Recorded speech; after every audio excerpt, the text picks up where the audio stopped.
It was full steam ahead on the island of Sodor. All the engines were running on time. They wanted to finish their work quickly because tonight was Halloween. The engines loved seeing the children in their Halloween costumes. And the engines loved to hear tales of ghostly engines and scary steam trains. That evening, the Fat Controller came to Tidmouth Sheds. "Thomas and Emily, you must go to the smelter's yard," he said. "An important delivery of iron must be collected right away." "Yes, sir," they puffed. Percy thought the smelter's yard was spooky. He was worried about his friends. "Look out for ghosts," he whistled nervously. "It is Halloween." "There's no such thing as ghosts," Thomas said cheerfully. "It's just silly make-believe," added Emily, and they steamed off to the smelter's yard. The sun was setting, and it was getting dark. "Imagine being scared of Halloween," puffed Thomas. "Or the smelter's yard," sniffed Emily. "Pah," added Thomas. Thomas and Emily enjoyed feeling brave.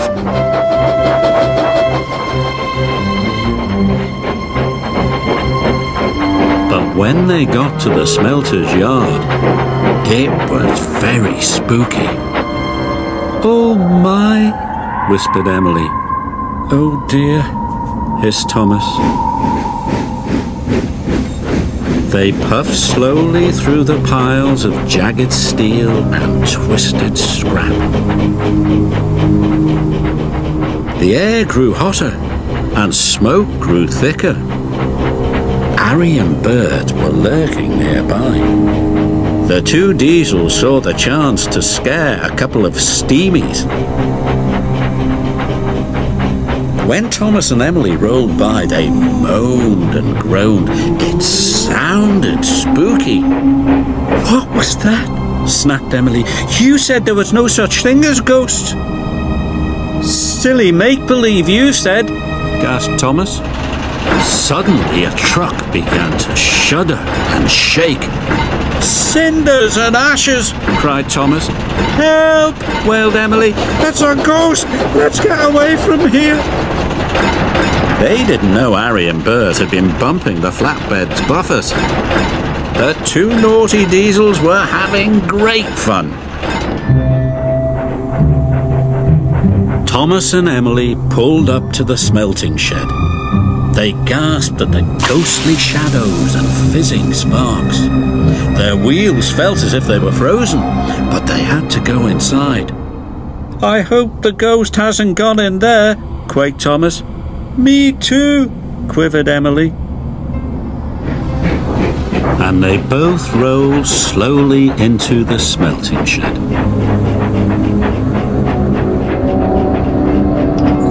Inside, chains clanked and strange shadows danced across the walls. "Must be brave, Thomas puffed. But it was spooky. Emily was turning round, ready to shunt some trucks. A great whoosh of sparks lit up the shed. "Bust my buffers!" cried Emily. Emily was scared. She didn't notice the huge white tarpaulin It fell, covering her from funnel to footplate. The ghost! It's got me! She steamed away as fast as her pistons could pump. Thomas thought Emily was the ghost, and he raced out of the smelting shed. The ghost is after me! Cried Thomas. Harry and Bert thought Emily was the ghost too, and they raced away.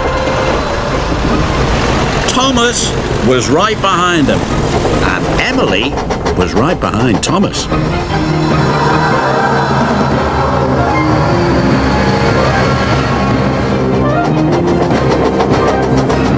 Help! Emily cried, the ghost has got me! Harry, Bert, Thomas and Emily raced towards Tidmouth's sheds. Tidmouth's sheds was quiet and peaceful. All the engines were fast asleep. Thomas's whistle soon woke them up. It's Thomas! Cried Percy. Something must be wrong!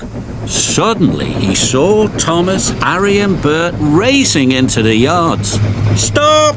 He cried. Harry, Bert and Thomas applied their brakes. They stopped just in time. The ghost is after us, whistled Thomas.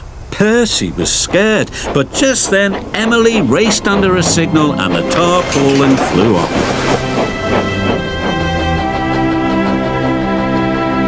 That's no ghost, said Percy. That's Emily. The engines didn't feel scared anymore, but they did feel foolish.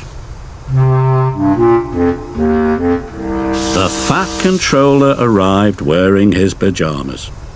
What is all this fuss and bother? He boomed. It has caused confusion and delay. But, sir, cried Thomas, the flatbeds were rattling, and we heard moaning, said Emily. And groaning, added Thomas. The Fat Controller looked at Harry and Bert. Do you know anything about this? He asked sternly. It was us, sir, Bert mumbled. For your punishment, you will go back and collect the iron at once, said the Fat Controller.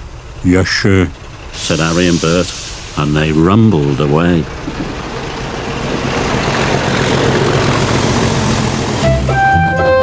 Whenever Thomas and Emily went back to the smelter's yard, they knew there was nothing to be scared of.